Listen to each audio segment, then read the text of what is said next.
റംസാൻ നമ്മിൽ റഹ്മത്ത് മാടി നമ്മെ വിളിച്ചിടുന്നു ജന്നത്ത്. നോമ്പിൻ പുണ്യദിനങ്ങൾ ഉലകിൽ ആഗതമായി, നോൽക്കാൻ മുത്ത് മുസൽമാന്മാരിലും ഹാജത്തായി.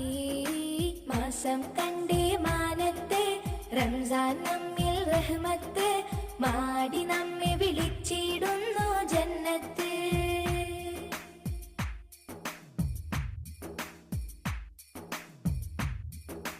ഒന്നിനൊരായിരം പ്രതിഫലമുണ്ട് ചെയ്യാം സൽക്കർമ്മം.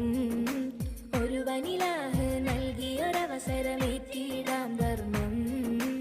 ഒന്നിനൊരായിരം പ്രതിഫലമുണ്ട് ചെയ്യാം സൽക്കർമ്മം.